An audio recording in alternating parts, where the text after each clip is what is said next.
tal, compañeros y profesora? Nosotros somos el equipo 2 del grupo VA de Química Inorgánica y en esta ocasión les mostraremos el tema de enlaces químicos, su información, estructura y propiedades de estos. Para empezar, definiremos lo que es un enlace químico. Un enlace químico son aquellas fuerzas de atracción que mantienen juntos a los átomos en los compuestos. Un enlace químico, es decir, se forma entre dos átomos si la disposición resultante de los núcleos y sus electrones tiene una energía menor que la energía total de los átomos separados. En palabras más sencillas, un enlace químico es la fuerza existente entre los átomos una vez que se ha formado un sistema estable.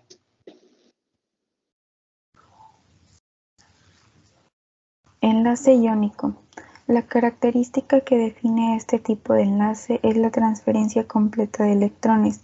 El átomo menos electronegativo cede electrones y adquiere una carga positiva, entonces se convierte en un ion positivo o catión. El elemento más electronegativo acepta dichos electrones y adquiere una carga negativa, entonces se convierte en un ion negativo o anión. En otras palabras, es el resultado de la presencia de atracción electrostática entre los iones de distinto signo respecto a las valencias de los elementos y el número de electrones que deben perder o ganar para completar las capas, es decir, uno fuertemente electropositivo y otro fuertemente electronegativo.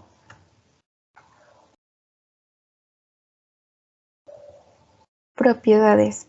Sus altos puntos de fusión y ebullición obedecen a la alta energía necesaria para romper las uniones electrostáticas entre cationes y aniones en las tres direcciones del espacio de la red tridimensional. Los sólidos iónicos son duros, aunque en comparación con los sólidos metálicos son menos densos, menos duros, más quebradizos y más frágiles. Los sólidos iónicos no son tan elásticos y plásticos como los metales y aleaciones, es decir, no son fácilmente mecanizables. Por otra parte, los sólidos iónicos son típicamente los solubles en disolventes polares como el agua.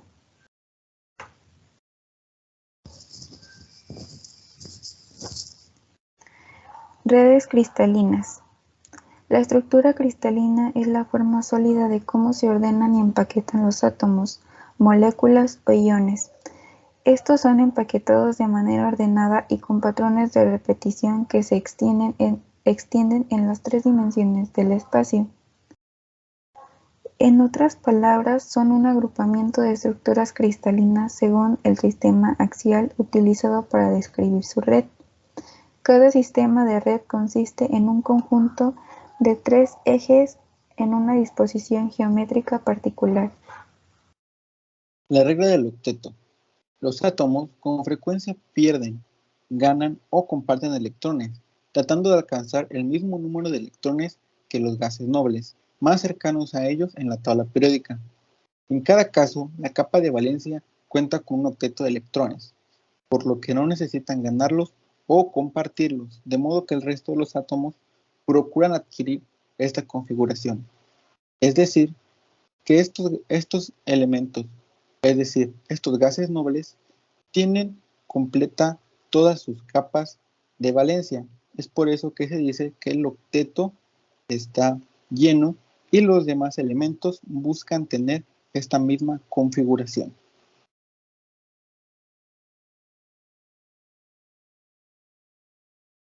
La estructura de Lewis. El químico estadounidense Jean N. Lewis, 1835 a 1946, sugirió una forma sencilla de presentar los electrones de valencia en los átomos y de sugerirles la pista durante la formación de enlaces, utilizando lo que ahora se conoce como el símbolo electrón punto de Lewis o simplemente el símbolo de Lewis, es decir, este punto, o que también puede ser presentado como cruz, que se presenta estos que están aquí arriba del oxígeno, el cual representa un electrón. El símbolo de Lewis para un elemento consiste en el símbolo químico de elementos más un punto por cada electrón de valencia, lo que les acabo de explicar. Para entender la forma en que los átomos completan sus octetos y forman compuestos, nos auxiliamos de esta estructura, en las cuales se presentan los electrones de valencia que forman enlaces químicos mediante puntos o cruces. Y estas pequeñas líneas que se muestran es un enlace, lo cual también es parte de la estructura de Lewis, ya que es cuando dos electrones se unen, es decir, cuando dos puntos o cruces se unen y pueden formar un enlace, así como hay enlace simple, que es el que se presenta aquí, doble o triple. Otro tipo de enlace químico es el enlace covalente. Este tipo de enlace ocurre cuando dos átomos se enlazan para formar una molécula compartiendo electrones pertenecientes a su capa de valencia o su último nivel de energía. Es decir, que en lugar o a comparación del enlace iónico, los electrones los comparte, alcanzando gracias a ello el conocido octeto estable.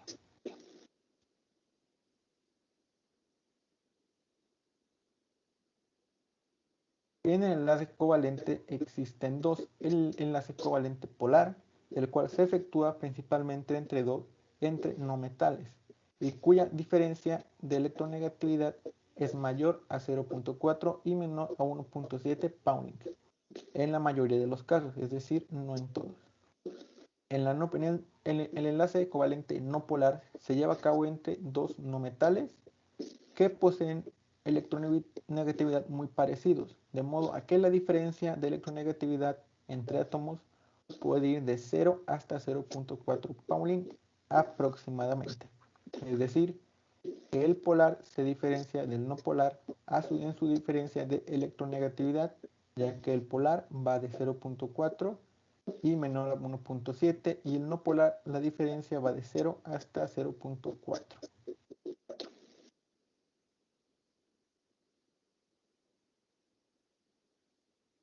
El enlace de valencia, o mejor dicho, la teoría del enlace de valencia, explica la naturaleza de un enlace químico en una molécula, en términos de las valencias atómicas. La teoría del enlace de valencia se resume en la regla de que el átomo central es una molécula. En una molécula tiende a formar pares de electrones en concordancia con restricciones geométricas, según está definida por la regla del octeto. Es decir, que esta teoría del enlace está cercanamente relacionada con la teoría de los orbitales moleculares.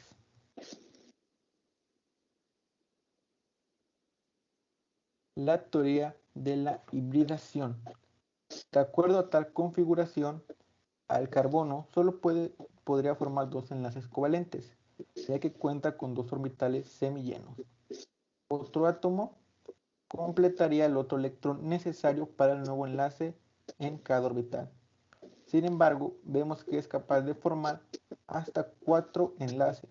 Lo que ocurre es un proceso llamado hibridación. Los orbitales S y P se combinan generando nuevos orbitales híbridos.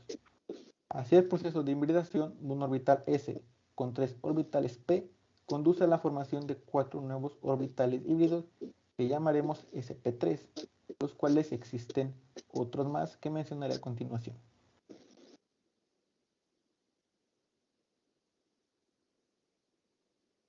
En la hibridación existen 3 tipos de enlaces híbridos. El primero, que es el sp, se define como la combinación de un orbital s y un orbital p, para formar así dos orbitales híbridos con orientación lineal. Este tipo de enlace híbrido con un ángulo de 180 y que se encuentra existente en compuestos con triples enlaces como los alcalinos. El sp2 se define como la combinación de un orbital s y dos orbitales p para formar 3 orbitales híbridos que se disponen en un plano formando ángulos de 120. De ahí su nombre sp2. Y el sp3. Esta hibridación corresponde a un átomo central de una molécula, el cual acepta más electrones que los que le corresponde a la regla del octeto.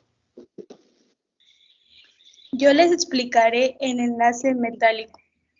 El enlace metálico se produce cuando se combinan metales entre sí. Los átomos de los metales necesitan ceder a electrones para alcanzar la configuración de un gas noble. En este caso, los metales pierden los electrones de valencia y se forma una nube de electrones entre los núcleos positivos. Asimismo, este tipo de enlace se vincula a la conductividad eléctrica propia de los metales al ser sus electrones libres.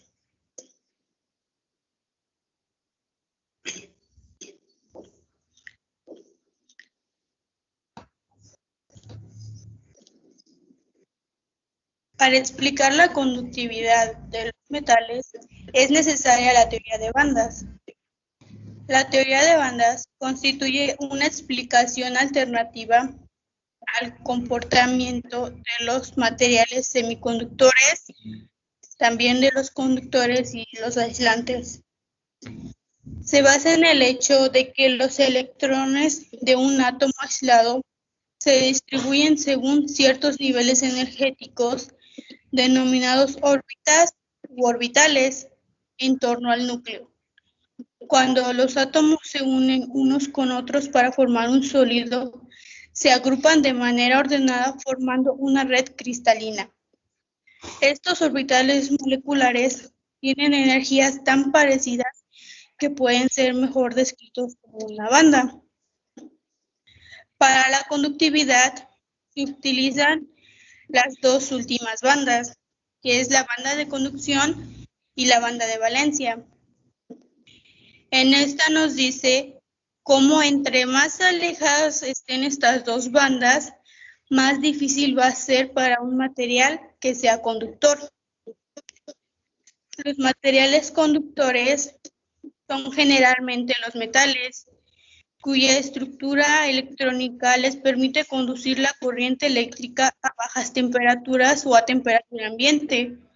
Su resistencia al paso de la corriente es muy baja.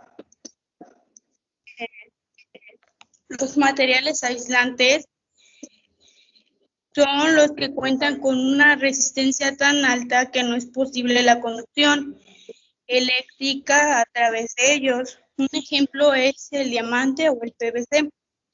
Los aislantes son los que tienen sus bandas más alejadas, por lo tanto, aunque se les agregue mucha energía, va a ser muy difícil que sean materiales conductores.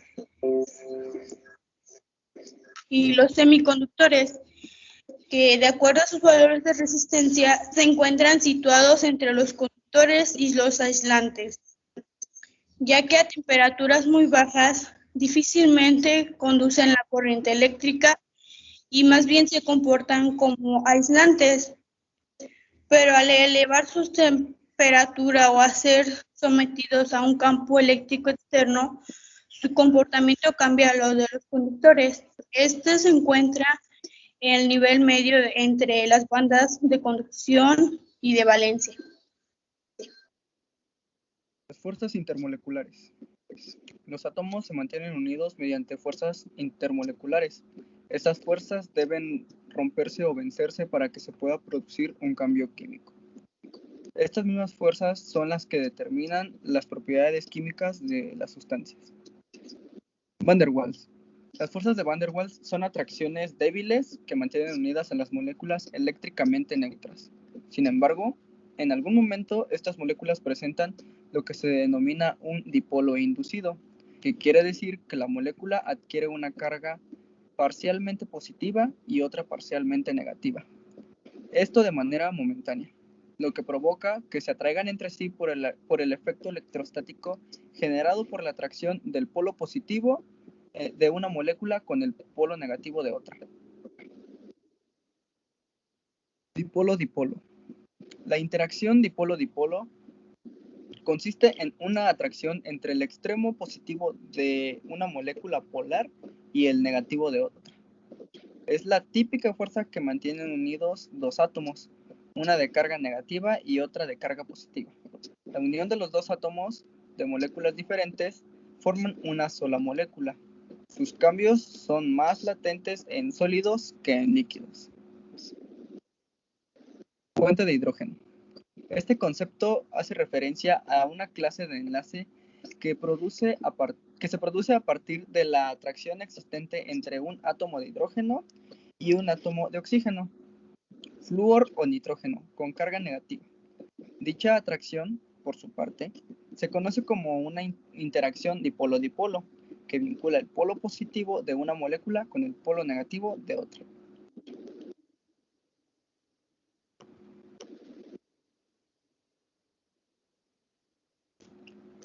Electrostáticas. La electrostática es una rama de la física que estudia los efectos producidos en los cuerpos como consecuencia de sus cargas eléctricas. Y lo que es lo mismo al comportamiento de las cargas eléctricas en situación de equilibrio. Dicha carga eléctrica es responsable de los efectos electrostáticos, de atracción o de repulsión, que se generan entre los cuerpos que la poseen. Bueno, profesoras y compañeros, esto sería todo por nuestra parte explicando los enlaces químicos. Podemos concluir que los enlaces se relacionan mucho con la electronegatividad y también pudimos notar en la teoría de la hibridación cómo también se relaciona temas anteriores vistos como lo es la configuración y cómo también puede haber diferentes tipos de estos enlaces como los mencionamos principalmente, el cual es el iónico, el covalente polar, no polar, y el metálico, también dependiendo en sus propiedades de los átomos y de los elementos para que estos enlaces se realicen. Nosotros fuimos el equipo 2, el cual estaba organizado por Luis Antonio Delgado Trujillo, Ana Jennifer Díaz Ramírez, Luz Gabriela Figueroa Ramírez y su servidor Uriel Delgado Beltrán. Muchas gracias por su atención y hasta la próxima. Hola, ¿qué tal? Mi nombre es Uriel Delgado Beltrán, soy del equipo 2 y en este caso soy el encargado de mostrarles el comprobador de conductividad eléctrica. Verificamos que funciona, ya que juntamos ambos extremos y el foco enciende sin ningún problema. Y procederé a mostrar 10 productos químicos, 10 sustancias que encontré en mi hogar para demostrar si son conductores o no y qué tan buenos son o con qué potencia puede encender el foco cada uno. Bueno, para empezar mostraremos esta que es la acetona, un poco de acetona, y vemos que en efecto enciende y con una gran potencia. El siguiente será el líquido de el alcohol etílico que normalmente tenemos en el hogar. Como ve, igual enciende, así que ambos son buenos conductores, o mejor dicho, son conductores de la electronegatividad. Proseguiremos con el producto del vinagre. El vinagre, como ven, sí es conductor, sin embargo, se puede notar la diferencia al encender el foco, ya que enciende con menor potencia. El siguiente es este jabón lavaplatos. Podemos ver, enciende, es decir que es un conductor, y uno muy bueno, ya que el foco enciende igual con gran potencia. El que sigue es este líquido aromatizante, que es como un fabuloso, pero su marca es Poet, muy similar, y como lo ven, enciende, aunque sí con una potencia menor, como se nota.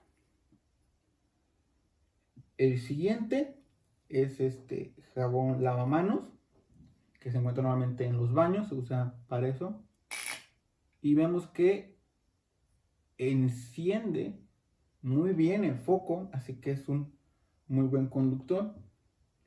Proseguimos con la leche.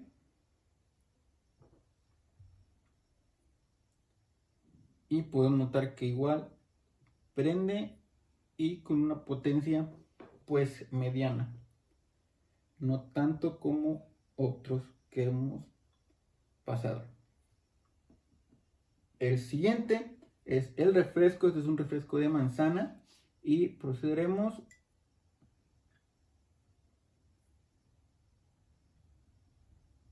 como lo ven, apenas sí el foco logra encenderse, así que el refresco sí es un conductor, sí es posible que la electricidad pase. Sin embargo, es muy menor la potencia a comparación de otras, o a comparación de el agua con sal, ya que se caracteriza por ser un buen conductor, como se puede notar en este momento, donde el foco enciende con una mayor potencia. Eso era todo de mi parte, de nuestra parte. Muchas gracias.